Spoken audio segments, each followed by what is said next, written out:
This conference will now be recorded. चरक संहिता सूत्रस्थान अध्याय 4 सूत्र क्रमांक 19 इति पंचकषाय शतानि अभिसमस्य पंचाशत् महाकषाया महतां च कषायाणां लक्षण उदाहरणार्थं व्याख्याता भवन्ति।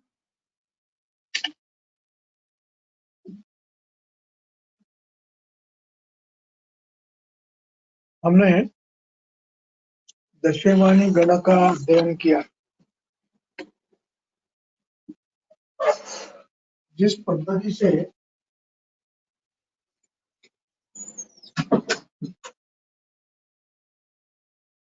उनका अध्ययन करना ग्रंथकर्ता को अपेक्षित था, उस पद्धति से हमने किया।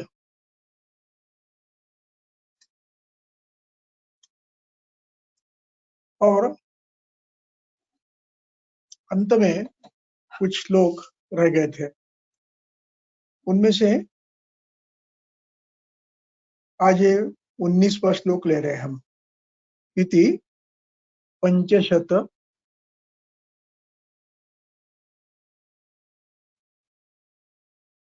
पंचकषाय शतानि अभिसमस्य पंचाशत महाकषाय महतां च कषायाणां लक्षण उदाहरणार्थं व्याख्याता भवन्ति। अब इस वाक्य में अभिसमीक्ष है, वो प्रिंटिंग मिस्टेक है, अभिसमीक्ष चाहिए। पंचकषाय शतानि, इनको ध्यान में रखते हुए, इस विषय को ध्यान में रखते हुए अभिसमस्य इति ऐसे ही है। अभिसमस्य इति दशक संख्ययैक वर्गीकृत्य। ठीक है बराबर। तो चक्रपाणी ने इसकी टीका की है कि दश संख्यात्मक ऐसे 50 महाकषाय हमने बताए। अब यहाँ पर महतांच शब्द है। महतांच उसकी टीका की है चक्रपाणी ने। महतांच इति चकारः पंचकषाय शतानां च लक्षणस्य उदाहरणार्थं समुच्चनोति। यानी 500 द्रव्यों कषायों का ये लक्षण उदाहरण हमने बताए हैं। इस अर्थ में वो महताम, 500 के अर्थ में महताम कषायाणाम, महताम का उपयोग किया है। और यहाँ पर जो अगला शब्द है लक्षण उदाहरणार्थम, यहाँ लक्षण शब्द का अर्थ ध्यान में लेना है। हर द्रव्य का अपना विशेष है, गुण, कर्म और उसका वैशिष्ट्य है। उसको ध्यान में रखते हुए इनको समझना है। यानी 10 हमने वयस्थापनानि बताए, तो इन 10 वयस्थापनानि द्रव्यों की क्षमता, कार्य, गुणवत्ता और वैशिष्ट्य क्या है, इसके उदाहरण हमने सामने रखे हैं। उनका अध्ययन करना है आपको। उसके लिए हमने दिए हैं। क्यों, तो उसका स्पष्टीकरण आगे करते हैं। गणों की गणना, दश गणना करते समय मन में प्रश्न आया था, 10 क्यों बताए, 20 क्यों नहीं बताए। फिर प्रश्न आया 20 क्यों, 50 क्यों नहीं बताया। इस प्रकार विस्तार का कोई प्रमाण नहीं है, क्योंकि समान गुण के उन वैशिष्ट्यों से संयुक्त ऐसे अनेक द्रव्य उनके पास थे, क्योंकि वे सभी वनचर थे। कृतयुग में सभी वनों में रहते थे आश्रम बनाकर अपने, और उनको वनस्पतियों का ध्यान सबको रहता था, इसलिए अनेकों द्रव्य थे एक समान कार्य करने वाले। इसलिए विस्तार का प्रमाण नहीं, और संक्षेप कितना करना, तो ज्यादा संक्षेप करने से भी लाभ नहीं होगा, इसलिए हमने 10-10 गुण लिए हैं। इसलिए न च अति संक्षेप न च विस्तारः, ऐसा हमने किया है। और ये करते समय हमने ध्यान में ये रखा है कि अल्पबुद्धिनाम व्यवहाराय, जिनको प्रगल्भता नहीं है, लक्षण उदाहरण के आधार पर, वैशिष्ट के आधार पर चिंतन करते हुए नया कोई कल्प स्वीकारने की क्षमता नहीं है, उनके लिए ये 10 बताए हैं हमने। अल्पबुद्धिनाम सामर्थ्याय उपकल्पते, इसलिए हमने ज्यादा संक्षेप नहीं किया, 10 बताए, कम से कम 10 बताए, तो उनमें जितने मिले उतने आप ले सकते हो। और ज्यादा विस्तार का प्रमाण अगणित है, इसलिए विस्तार भी ज्यादा नहीं किया हमने, संकोच किया हमने। और हमारा ये अनुभव है, हमारा ये आकलन है, ग्रंथकर्ता कहते हैं कि एतावन्तः, एतावत शब्द है,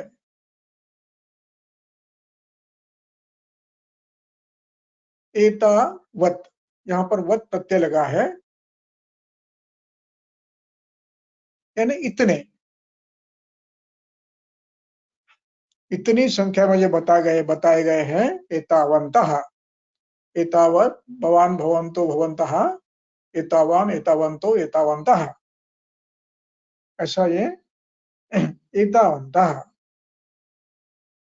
जितने बताए हैं, ये अलम, काफी है। अलम यानी काफी, पूरे से, अंग्रेजी में सफिशिएंट। अलम किसके लिए, व्यवहाराय, किसके, अल्प बुद्धिमता, 10 द्रव्य बताए हैं, अल्प बुद्धि वाले के लिए उतने काफी है, व्यवहाराय। लेकिन जो बुद्धिमंत है, बुद्धिमताम च अर्थ ज्ञानाय, यहाँ अर्थ ज्ञानाय शब्द जो है उसका अर्थ समझना है। अर्थ का अभिप्राय मराठी में या हिंदी में लेते हैं, उस अर्थ में नहीं है। अर्थ ज्ञानाय यानी अपेक्षित विषय के ज्ञान के लिए, जैसे दृश्यमानी वयस्थापनानी है, तो वयस्थापनानी द्रव्यों के भाव, द्रव्यों के कर्म, द्रव्यों के गुणों, द्रव्यों का वैशिष्ट्य आदि, इसको कहते हैं, इसका ज्ञान, ये अर्थ ज्ञान है। उस विषय का अनुगुण अर्थ ज्ञान, अनुगुण का अर्थ है अधिकरणानुकूल ज्ञान, उसके लिए हमने ये बताया, बुद्धिमताम अर्थ ज्ञानाय। अब अर्थ ज्ञानाय कहने का अभिप्राय यह है कि एक तो इसका अर्थ आप समझ लो, 10 बताए उनका, उनकी गुणवत्ता, उनका वैशिष्ट्य, उनका कार्य, ये तो समझ लो आप। लेकिन उस आधार पर अनुक्त द्रव्यों के उन गुणों के ज्ञान के लिए, यानी आपको यदि कोई दूसरा द्रव्य मिला कि जो इसी प्रकार का कार्य कर सकता है,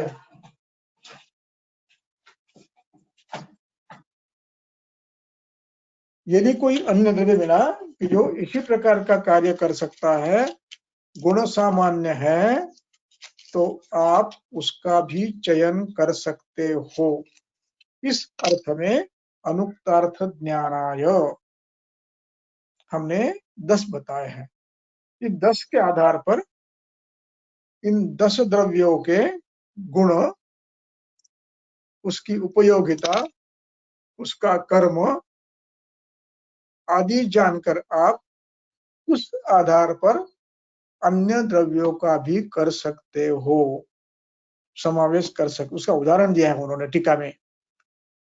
देखिए नीचे से चौथी लाइन, यथा, देख जीवनीय द्रव्यों का वर्णन किया है। यथा जीवकादीनां जीवन कार्य कर्तृत्वेन महाकषायत्वम् तद्वत् पाठा समंगा प्रभृतीनाम् अतिसारहराणाम् अतिसारहर महाकषायत्वम् उक्तम्। अब ये जो इनमें है, तो इनमें वो तो कहते हैं बुद्धिमंतो ही बीच में है, ऊपर नीचे से 1 2 3 4 5 6 7वीं लाइन, बुद्धिमंतो ही जीवकादयो स्निग्ध शीत मधुर वृष्यादि गुणयुक्ताः संतो जीवनम कुर्वन्ति। ये जो द्रव्य बताए हैं 10, ये कार्य करते हैं। ये स्निग्ध है, ये शीत है, ये मधुर है, वृष्य है, इत्यादि गुणयुक्त है। इस प्रकार के गुण ये आप समझ लो। और तद्गुण युक्त, इन्हीं गुणों से युक्त अन्यत्र द्रव्य, अन्य जो द्रव्य होंगे, जैसे द्राक्षा पय विदारी इत्यादि इत्यादि नाम अनुमीयते, इनको भी आप जीवनीय कह सकते हो। इस प्रकार अनुक्तार्थ ज्ञानाय हमने 10 द्रव्यों का वर्णन किया है। अब एक इसमें एक शब्द और रह गया है, स्वलक्षण्यानुमान। स्वलक्षण्य,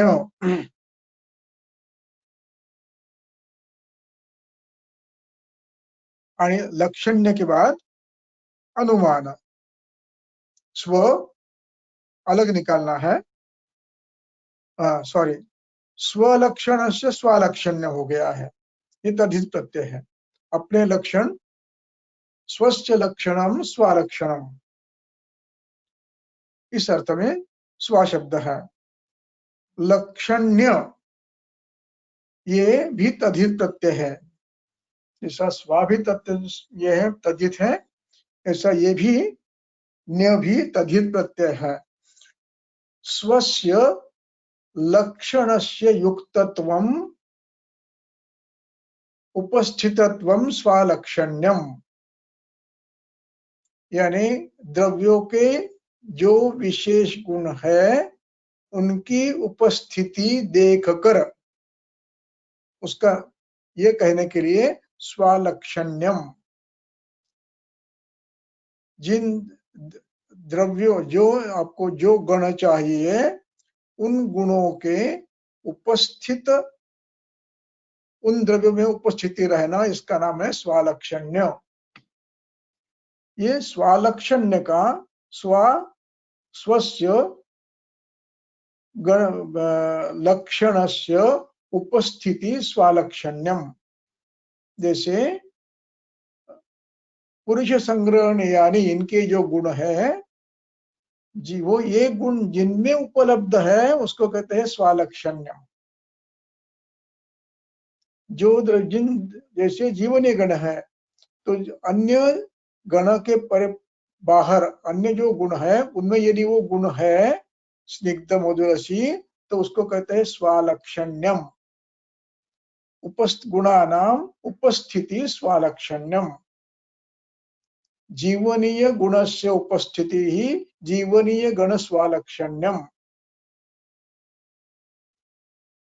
शूल प्रशमन गण के गणानाम स्वलक्षणस्य उपस्थिति शूल स्थापन स्वलक्षण्यम। इस प्रकार हर गण का अपना अपना लक्षण देख के, वो कैसे देखना, अनुमान से, युक्ति से, और ये कौशल्य आपको देखना पड़ेगा। यानी उसका कहीं ना कहीं किसी ने प्रयोग किया है, कोई कह रहा है, जानवर कहते हैं, उनका परिणाम देखा, इस प्रकार, अथवा कभी कभी प्रयोग करते करते अकस्मात ध्यान में आ गया। ऐसे अनेक युक्ति प्रमाणों से और अनुमान से कि ये मैंने दिया था, उसको ऐसा परिणाम हुआ था और ये बार बार ध्यान में आया, इसका मतलब ये कहीं ना कहीं जीवनी होना चाहिए। इस प्रकार का अनुमान हम कर्म से आधार पर कर सकते हो। ग्रंथकर्ता का अभिप्राय है, धन्वंतरी निघंटु में प्रथम अध्याय के प्रथम पत्र में 10 श्लोकों में एक श्लोक है, उनमें कहते हैं अनुमान से, तर्क से और प्रयोगाच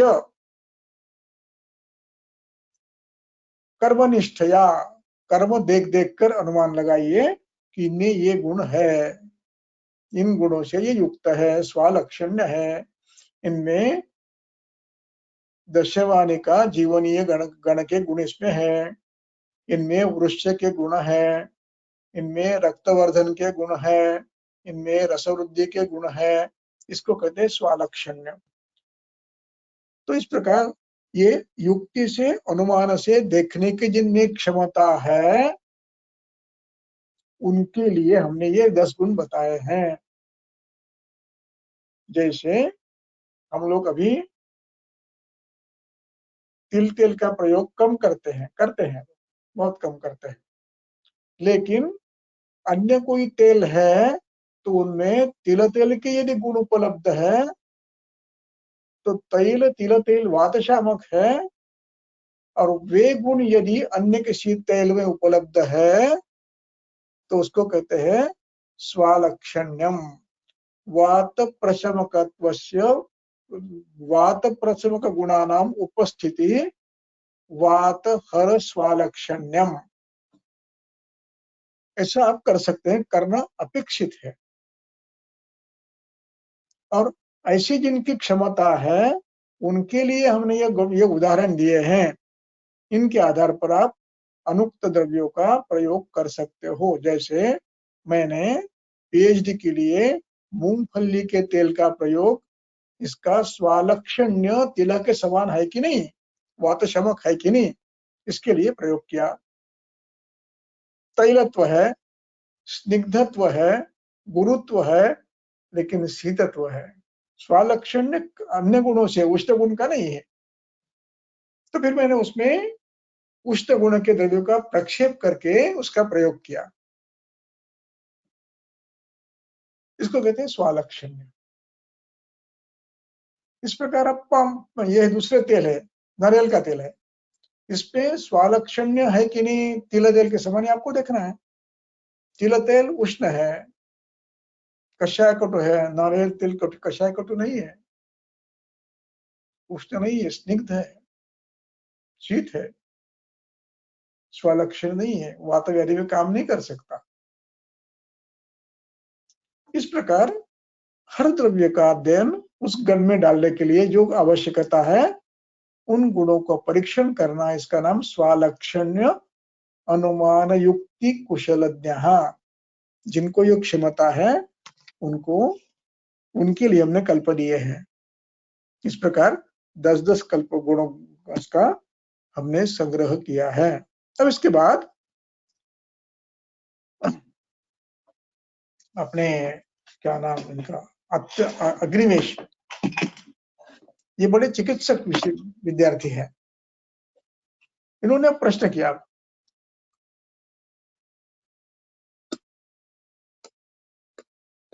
वो कहते हैं भगवान,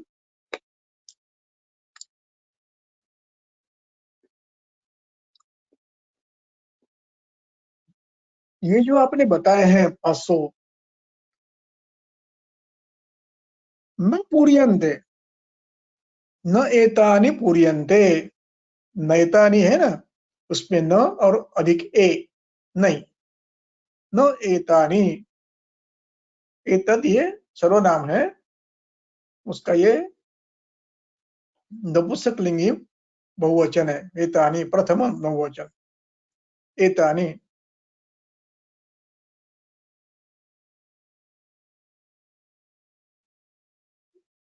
अब ये जो आप कह रहे हो 500 द्रव्य कह रहे हो, ये पंचकषाय शतानि न पूर्यन्ते, ये 500 नहीं है। आप कह रहे हो 500, लेकिन 500 नहीं है। क्यों? तानि तानि ही एव अंगानि उपप्लवन्ते तेषु तेषु महाकषायेषु। ये जो महाकषाय आपने बताए हैं, इनमें तानि तानि जो पहले कहे गए हैं किसी एक में,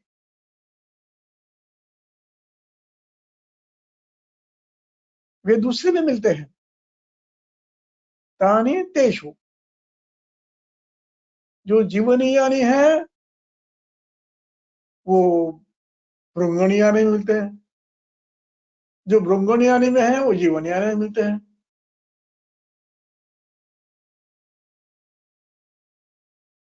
इस प्रकार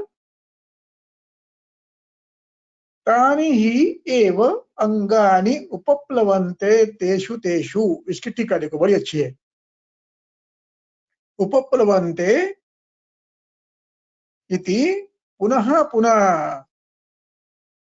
तानि एव पठ्यन्ते। पुनः पुनः यानी बार बार, तानि यानी वही वही, तानि तानि यानी वही वही, तानि तानि पुनः पुनः पठ्यन्ते। पठ्यन्ते ये पठ धातु का कर्मणि प्रयोग है। उनको फिर बार आप बताते हो। एक जगह कहीं बताया, वनस्पति बताया वो 10 जगह है, अपने सरिया बताया वो 5 जगह है, अपने पद्मक बताया वो 3 जगह है। ऐसा एक एक द्रव्य अनेक जगह पर है, पुनः पुनः आते हैं वो। तानि तानि उपप्लवन्ते पुनः पुनः, जो अपने बताए एक जगह बताए हैं वो पुनः आते हैं। इस प्रकार ततश्च न संख्या पूर्यते, इसलिए ये 500 की संख्या पूरी नहीं होती है, लगभग ये 450 ही होते हैं। एक एक द्रव्य का गणना की तो कुछ बार बार आए हैं। अब इस पद्धति का प्रश्न करना, इसको कहते हैं विचारितस्य पूर्व पक्षम। ये तंत्र युक्ति है, पूर्व पक्ष। जो चर्चा चल रही है उसमें कोई प्रश्न करना, इसका नाम पूर्व पक्ष है। इसलिए प्रश्न पूछते हैं, अब उसका उत्तर देते हैं।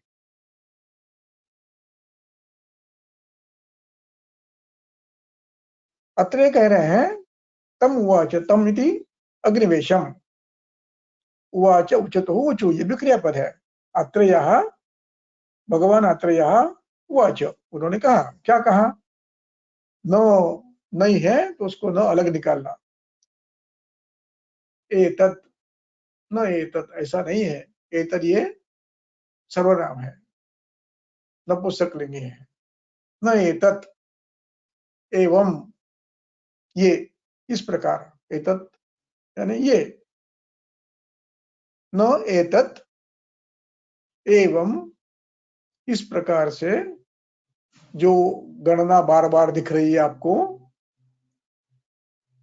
इसको इस प्रकार नहीं देखना है आपको। बुद्धिमता द्रष्टव्यम, बुद्धिमता तृतीया है। बुद्धिमत शब्द है, मत प्रत्यय लगा है, तद्धित प्रत्यय है ये।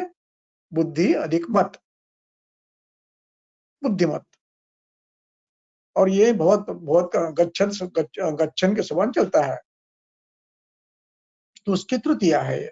बुद्धिमता, बुद्धिमान व्यक्ति ने। न एतत् यानी जो बार बार आए हैं उनको माइनस नहीं करना है। न एवं बुद्धिमता दृष्ट, बुद्धिमान व्यक्ति ने उसको माइनस नहीं करना है। उनकी गणना हम कर रहे हैं, क्यों कर रहे हैं हम बता रहे हैं, लेकिन आप उसको कम करके गणना मत करो। न बुद्धिमता द्रष्टव्यम,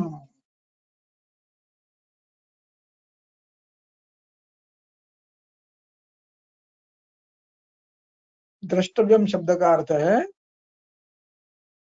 देखने, देखने योग्य। न न द्रष्टव्यम, देखने योग्य नहीं है।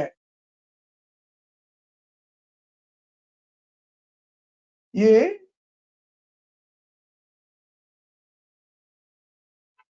पदों को, धातुओं को प्रत्यय लगाते हैं। य, य, दर्शनीय,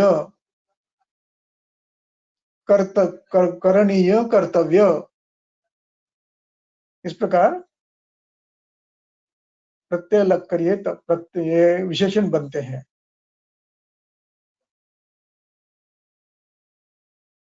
जैसा पेय, पानीय, उस प्रकार ये द्रष्टव्य, दर्शनीय, इस प्रकार का विशेषण बना है। न द्रष्टव्यम, बुद्धिमता न द्रष्टव्यम, बुद्धिमान व्यक्ति ने इस प्रकार नहीं देखना चाहिए। क्यों? एकः अपि, एकोपि, एकोपि, यहाँ विसर्ग का ओकार हुआ है। एकः अपि, ही का य बना है। ही एक, ही अनेक, ही में से य में से ही निकाल दिया, इकार निकाल दिया और ओ बचा है। अनेकाम संज्ञाम लभते, एको ही, एक ही द्रव्य, एक ही व्यक्ति, एक ही भाव, अनेकाम संज्ञाम लभते। अनेकाम द्वितीय एकवचन, संज्ञाम द्वितीय एकवचन, लभते, लभते लभ धातु का कर्मणि क्रिया है, आत्मनेपदी रूप है। लभते, लभते, लभेते, लभन्ते। कैसे मिलता है? कार्यांतराणि कुर्वन्, एक ही द्रव्य अनेक कार्य करता है। जैसे गुरुचि जीवनीय भी है, गुरुचि रसायन भी है, गुरुचि पित्तशमक भी है, गुरुचि शोणित श्लेष्म बंधघ्न भी है, गुरुचि दीपनीय भी है, गुरुचि पाचनीय भी है। इस प्रकार एक द्रव्य अनेक संज्ञाम लभते कार्यांतराणि कुर्वन्। कुर्वन्, कुर्वन्ति धातु को, कुर्वन्ति पद है, उसका अंति निकाल कर त लगा दिया, कुर्वत हो गया। और कुर्वत शब्द गच्छन समान चलता है। गच्छन, गच्छन्तो, गच्छन्तः, कुर्वन्, ये वकाधावी है, प्रेजेंट कंटिन्यूअस टेंस। कुर्वन्, भिन्न भिन्न कार्य करता हुआ उसको भिन्न भिन्न संज्ञा लभते हैं। दूसरा उदाहरण देते, जैसे पुरुषो, एक पुरुष है। बहूनाम कर्मणाम करणे, बहूनाम षष्ठी एकवचन बहुवचन, कर्मणाम बहुवचन षष्ठी बहुवचन, बहूनाम कर्मणाम, अनेक कर्म करने समर्थः, करणे सप्तमी है, करणे समर्थः भवति, एक व्यक्ति अनेक काम करने में समर्थ होता है। स यद, यद, यद यद दो है तो उसको इकट्ठे किया, समास किया है। तो यद यद कर्म करोति, स यानी वो, सहा तौते सर्वनाम है। सह यद यद कर्म करोति, करोति तृतीय पुरुष एक वचन है। तस्य तस्य कर्मणः, उस कर्म के कर्तृकरण कार्य संप्रयुक्तम, कर्ता जो कार्य करता है, कर्तृ यानी कर्ता अथवा साधन, कार्य संयुक्त संप्रयुक्त, जिस कार्य में प्रयुक्त होता है, तद गौणम, उस गुण से, गौण यानी गौण, ये गुण शब्द का, गुण पद का तद्धित प्रत्यय है। गुणेन युक्तः गौणः,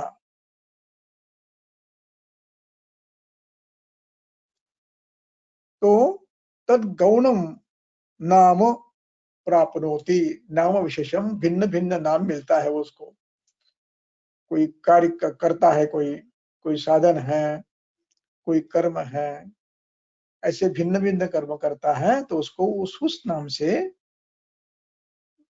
उसको नाम मिलता है, भिन्न भिन्न नाम मिलते हैं। तद्वत, उसी प्रकार, तद्वत, इसमें द्व शब्द आया है तो तद अलग निकालना है, तत् अलग निकालना है और वत अलग निकालना है। वत ये प्रत्यय है।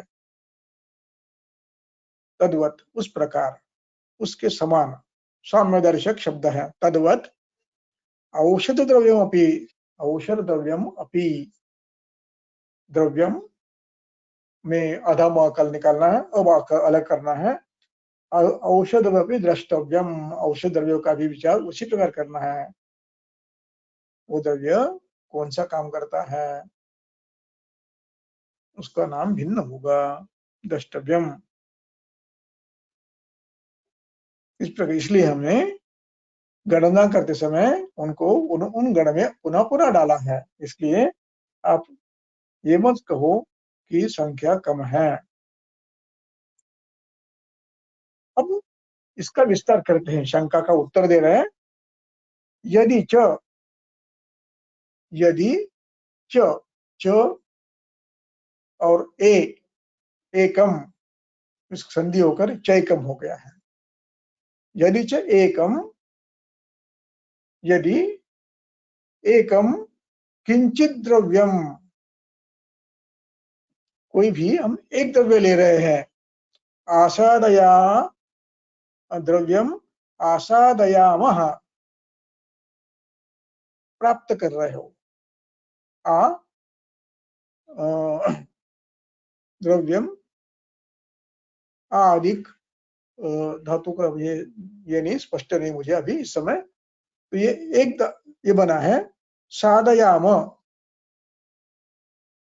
ये विध्यर्थ है।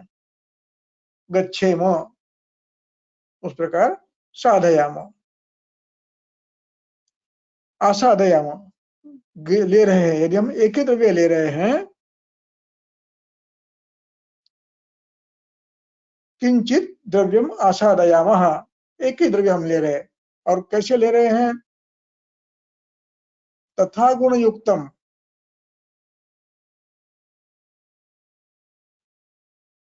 कैसा है द्रव्य? उसमें इतने गुण है कि वो अनेक काम करता है। तथा गुण युक्तम यत् सर्व कर्मणाम करणे समर्थः स्यात्, जो सभी कर्म करने में समर्थ है। यदि ऐसा हो सकता है तो कहा यानी कौन, कहा का विसर्ग है, उसका स बन गया है। कहा ततो, यदि ऐसी स्थिति है, एक द्रव्य अनेक कार्य करता है, तो अन्यत इच्छेद, दूसरे शब्द द्रव्य का समावेश जो उपलब्ध है, आसान से उपलब्ध है और वो अनेक कार्य करता है, तो कौन व्यक्ति उस काम के लिए अन्य द्रव्य का प्रयोग करेगा? हमें दो काम कर रहे हैं और एक द्रव्य दो काम कर रहा है। एक द्रव्य वही द्रव्य पाचन कर रहा है, वही दीपन कर रहा है। यदि ऐसा उपलब्ध है तो कौन व्यक्ति ऐसा है कि जो दो काम के लिए दो अलग अलग द्रव्य लेने की इच्छा करे? इच्छेद, इच्छा करेगा, करता है। इच्छेद ये भी वकाधावी है। कौन इच्छा करेगा? उपधारयितुम, इच्छेद में उकार है, वो अलग निकालना है। उपधारयितुम, उसको लेकर उस प्रकार उपदेश शिष्यों को क्यों करेगा? जब एक द्रव्य दो काम करता है तो पाचन के लिए एक दो द्रव्य, दीपन के लिए अलग, इस प्रकार वो कौन करेगा? जब सुविधा उपलब्ध है, एक द्रव्य उपलब्ध है, अच्छा है और मिलता है, तो उसकी गणना बार बार करेंगे। इसलिए हमने शिष्यों को बताते समय भी हमने ऐसे किया है कि जहां पर उपलब्ध द्रव्य है और वो 10 काम करता है तो उसको 10 जगह लिया है हमने। यहाँ उपदेष्टुम शब्द है, ये तुमंतव्य है, इच्छा रखने वाला। उपदेश करने की इच्छा भी शिष्येभ्यः पंचमी है, चतुर्थी है। शिष्यों को बताने के लिए ये एक जगह एक द्रव्य उपलब्ध होते समय 5 अलग अलग द्रव्यों की गणना क्यों करेगा? एक से काम होता है तो। इस प्रकार हमने गणना की है। इसलिए आपका ये कहना उचित नहीं है कि आपने बस बताए तो 500 है, दिखते हैं 450 ही। ये विचार करना गलत है। इस प्रकार का उत्तर उनको दे दिया है। अब इसके बाद 23 पढ़ो।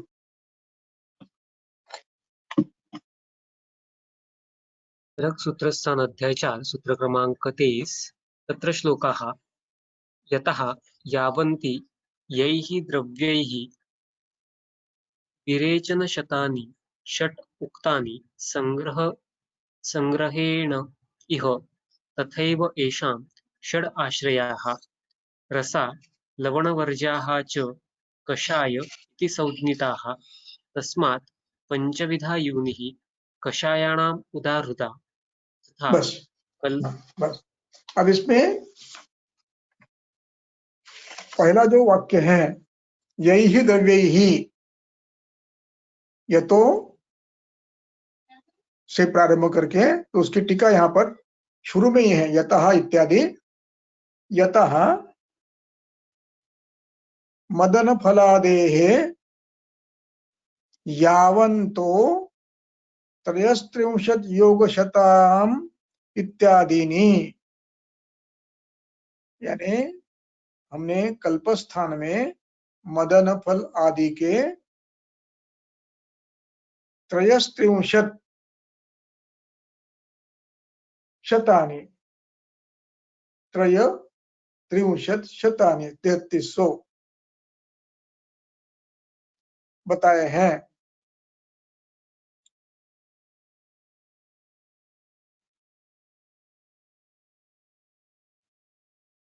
और यही द्रव्य ही विरेचन शतानि, षड इति यही वजन फल, ऐसे कुल मिलाकर 600 330 और ऐसे मिलाकर ये 600 हमने कल्प बताए हैं। विरेचन शतानि षट शतानि 600 कल्प हमने बताए हैं संग्रह में, उक्तानि संग्रहेण। अब यहां पर हमने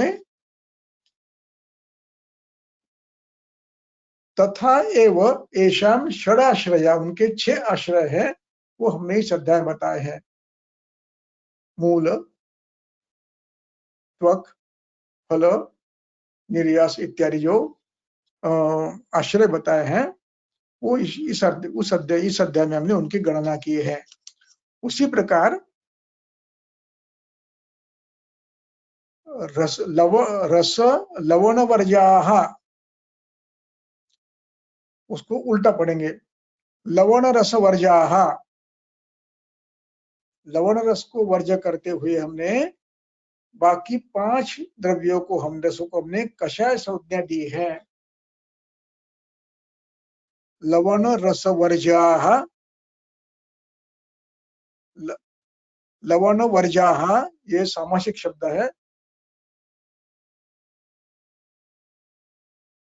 लवणस्य पृथक्त्वं कृत्वा, इसका विग्रह इस प्रकार करते हैं कि लवणम त्यक्त्वा, लवणम वर्जयित्वा लवण वर्ज्याः रसाः, यानी 6 रसों में से लवण निकाल दिया, तो 5 रसों को हमने कषाय संज्ञा दी है। संज्ञिताः, संज्ञित,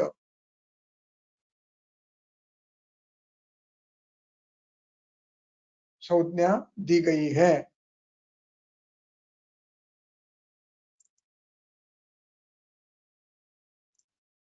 तस्मात् पंचविधा, इसलिए कषायाणाम पंचविधा योनि उक्ता, इसलिए कषायों के हमने 5 ही प्रकार बताए हैं। कषायाणाम योनि पंचविधा उदाहृता, कषायाणाम षष्ठी है, उदाहृत ये कबूधा भी है, पास्ट टेंस है।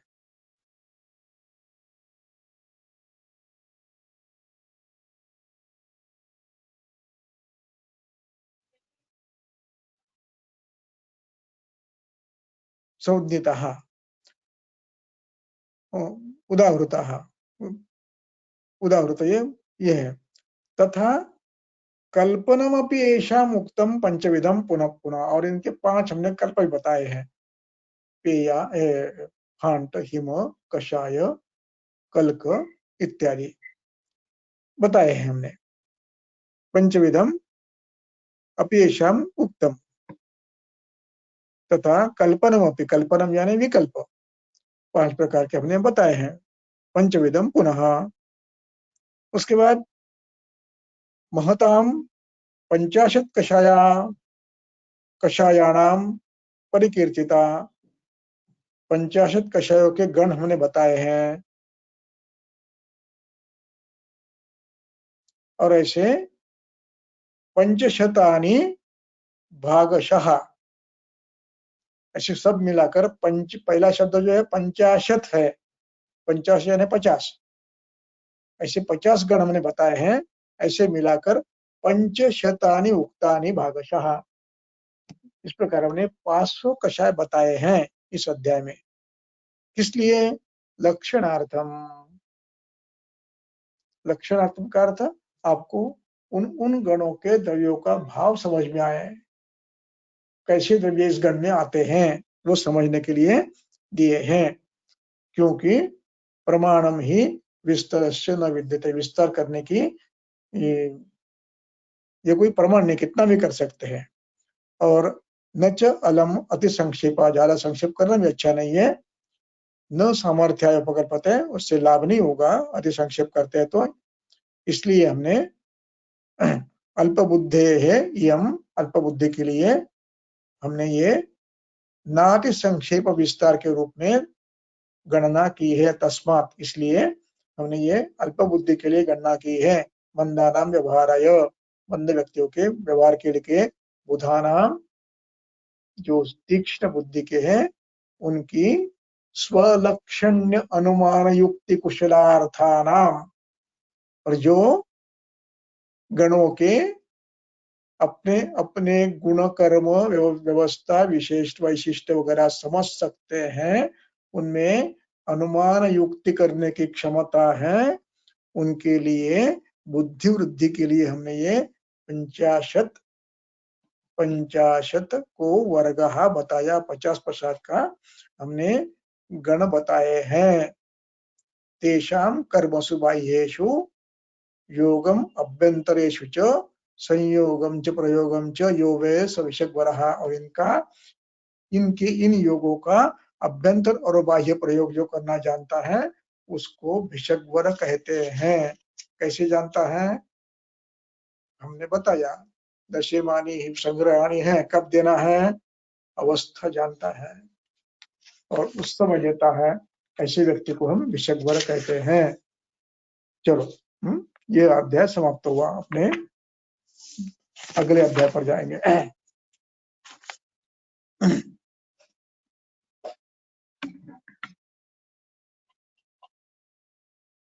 वातकला के लिए सुरू करायचं आज? हो, आज कुठला आहे? वातकला कधी? 11वा. हा, तिसरे. 11वा. 10वा झाला ना चरक पूर्ण? संहिता, हो झाला.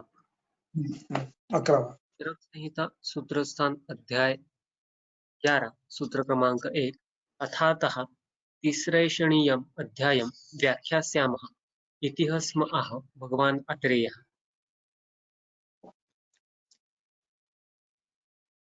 सूत्र क्रमांक 3, इह खलु हाँ, ठीक है, ठीक है. पुरुषेण। हाँ, अभी हम तीसरे श्रेणी अध्याय की ओर जा रहे हैं। अब इसमें अथ अथात प्रारंभ करते हैं इतु यहां से। अतः, अतः प्रारभ्यते, क्या प्रारंभ कर रहे हैं? तिस्रः एषणीयः, एषण्यः तिस्रः यानी 3, तिस्रः ये स्त्रीलिंगी शब्द है, त्रिका, तिस्रः। एषण्यः 3 एषणाएं हैं, उनका अध्याय व्याख्यास्यामः, उसका व्याख्यान कर रहे हैं। अथः, अथ, अतः, इतना सब आपको कहने के बाद, अत यानी आपको अब तक हमने जो जो कहा है स्वास्थ्य रक्षा के लिए, जितने अध्याय बताए हैं उसके बाद आपको आप समझ गए हैं। आप ये मन ध्यान में रखते हुए हम अतः तिस्रः एषण्यः इनका अध्याय करते हो। अब जो एषणी है या ये जो तीन एषणा है इच्छा, उनका विषय जिसमें है उसको एषणीय कहते हैं। ईय प्रत्यय लगा है। जानने योग्य, पेय, गमनीय, दर्शनीय, इस प्रकार ये ईय प्रत्यय लगा है। विद्यर्थ, देखने योग्य, विद्यर्थ विशेषण है ये, धातु साधित विद्यर्थ विशेषण। उस अध्याय को हम बता रहे हैं। अब ये तीन ऐशना के बारे में अगले श्लोक में कह रहे हैं। यह खलु, पढ़ो, यह खलु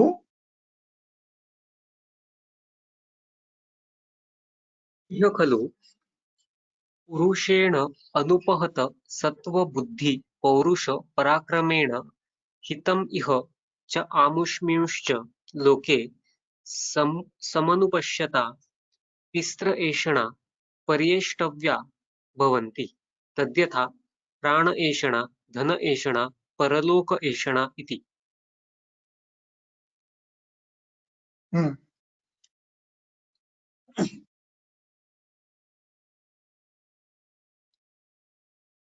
इह खलु पुरुषेण, इह यानी संसार में, सृष्टि में, पुरुषेण शब्दात्मक पुरुष, उसने क्या करना है? अनुपहत, जिसकी उपहत नहीं हुई है। क्या क्या उपहत नहीं हुआ है? सत्व, अनुपहत सत्व है, अनुपहत बुद्धि है, अनुपहत पौरुष है, अनुपहत पराक्रम है। यानी जिस व्यक्ति में सत्व, बुद्धि, पौरुष, पराक्रम उपलब्ध है, उपहत, अनुपहत, उपहत यानी बाधित है, और अनुपहत यानी बाधित नहीं है। ऐसे व्यक्ति ने इह च अमुष्मिंश्च लोके, सृष्टि में अमुष्मिन यानी इस लोक में, पुरुष में, इह अमुष्मिंश्च लोके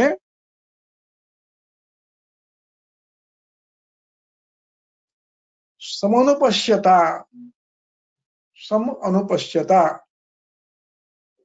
इसमें सम और अनु ये दो उपसर्ग है। ये पश्यता ये क्रियापद है। पश्यत, पश्यन्ति का पश्यत बना विशेषण बनने के लिए, और उसकी तृतीया है पश्यता। इनको ध्यान में रखते हुए, इन तीन ऐषणाओं को ध्यान में रखते हुए पर्येष्टव्या भवन्ति, और इनका अवलोकन, अनुपालन कर, पर्येष्टव्या इति अनुपालन करना चाहिए। ये जो पर्येष्टव्य है ये भी धातु साधित विद्यर्थ विशेषण है। पर्येष्टव्य, गंतव्य, कर्तव्य के समान। पर्येष्टव्या भवन्ति, ये जो तीन ऐषणाएं हैं इनका अनुपालन अवश्मिंश्च लोके, ये इस लोक में अनुपालन करना चाहिए। सब अनुपश्यता, अनुपालन करते हुए, समझते हुए अनुपालन करना चाहिए। वो कौन सी ऐषणाएं हैं?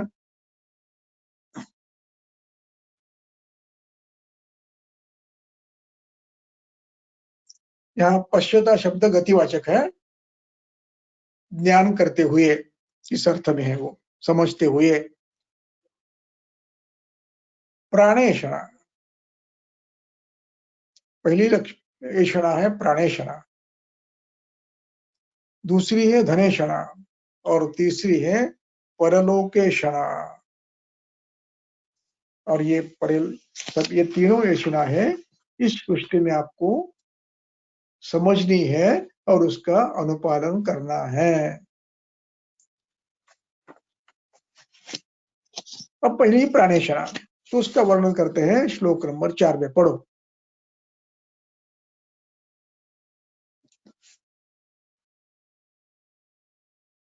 तेरक सूत्र सन अध्याय 11 सूत्र क्रमांक 4 आसाम तु खलु एषाणानां प्राणेषणां तावत् पूर्वतरम् आपद्येत कस्मात् हम्म। प्राणपरित्यागे हि सर्वत्यागः। आसाम, इनमें से तीन है, ऐषणाएं तीन है, इनमें आसाम तो खलु ऐषणानाम,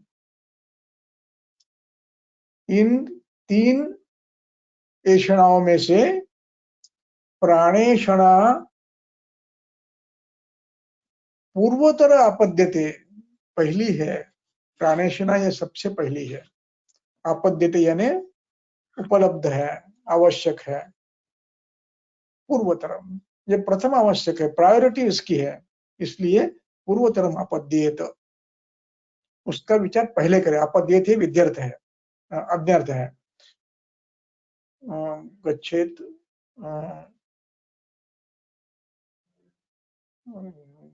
हाँ अज्ञार्थ है। ये पूर्वोत्तर उसका पालन करना चाहिए।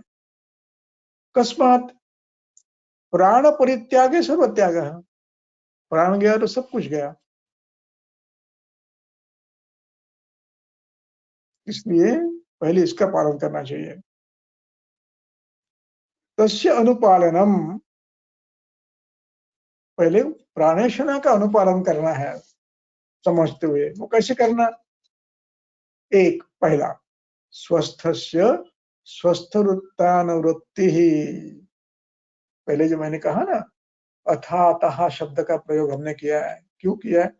आपने जान लिया है स्वस्थ वृत्त पूरा, हमने बताया है आपको, इसके बाद हम आपको प्राणेषणा बता रहे हैं। तो प्राणेषणा के लिए आपको स्वस्थ वृत्तानुवृत्ति ही, स्वस्थ वृत्त, ये स्वस्थ वृत्तानुवृत्ति सामासिक शब्द है।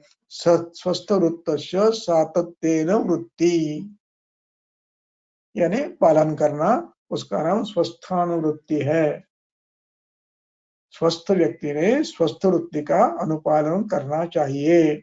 दूसरा, आतुरस्य विकार प्रशमने अप्रमादः, यदि कोई विकार है तो उसके प्रशमन में, प्रशमने सप्तमी है, विकार प्रशमने, विकारस्य प्रशमने अप्रमादः, गलती नहीं करना चाहिए। आपको याद होगा सदरुत्त में मैंने एक उदाहरण, एक वाग्भट का वाक्य बताया था। उसने कहा था जी आप कुछ भी काम कर रहे हो तो वो हाथ पे लेवा काम छोड़कर दो चीजें करनी है। एक वेग का अनुलोमन और दूसरा अनुरोग रोग का चिकित्सा, ये पहले करना सब काम छोड़कर। इसलिए अप्रमादः किसमें? विकार प्रशमने, विकारस्य प्रशमने अप्रमादः, विकार के प्रशमन में कोई प्रमाद मत करिए। क्यों? तद उभयम, तद उभयम, तद अलग निकालना है, उभयम अलग निकालना है। तद ये सर्वनाम है, उभयम ये संख्यावाचक पद है। एतत् उक्तम, तत् उभयम एतत् उक्तम वक्षते च, ये दोनों हमने बताया है। अब हम यहाँ पर आपको वक्षते च, अब हमें आगे प्राणेषण आपको बता रहे हैं। वक्षते च तद यथा, यथोक्त स्वस्थ वृत्तानुपालन और रोग शमन में अप्रमाद इस प्रकार अनुवर्तमान यदि करते हैं आप, तद यथोक्त अनुवर्तमानः, ये मान धातु साधित विशेषण के रूप में लगा है। शत्रुशाम में दूसरे एक ये जो आत्मनेपदी विशेषण रहता है, उसके लिए ये मान लगता है। वर्तमानः वृ धातु है, उसका वर्तमानः। अनुवर्तमान यथोक्त अनुवर्तमानः, ये बकादव्य प्रेजेंट कंटिन्यूअस टेंस है। उस प्रकार से जो अनुवर्तमान करते हैं प्राणान अनुपालनात्, उनका प्राण का यानी अनुवृत्ति का अनुपालन होता है, जीवन का यापन होता है, और उसको दीर्घमायु, उनको दीर्घ आयुष्य मिलता है। इसलिए आयुः अवाप्नोति, दीर्घम आयुः, आयुः विसर्ग है, उसका र हुआ है, उसको अलग निकालना है। अवाप्नोति ये क्रियापद है, अव उपसर्ग है, आपनोति ये क्रियापद है, प्राप्त होता है। ये सब करने के बाद प्राप्त होता है, इसलिए अव लगा है। आपनोति इति, हम ये अब ये अनुपालन करने से आपको ये परिणेशना प्राप्त होगी, ये हम कह रहे हैं। प्रथमा, इस प्रकार हमने प्रथम ऐषणा आपको बताई है। अब यही रुकते हैं, अगले विषय में अगले इसमें करेंगे। आज मुझे मला आता बैठक एक 3 वाजता इथेच थांबूया। हो चालेल सर।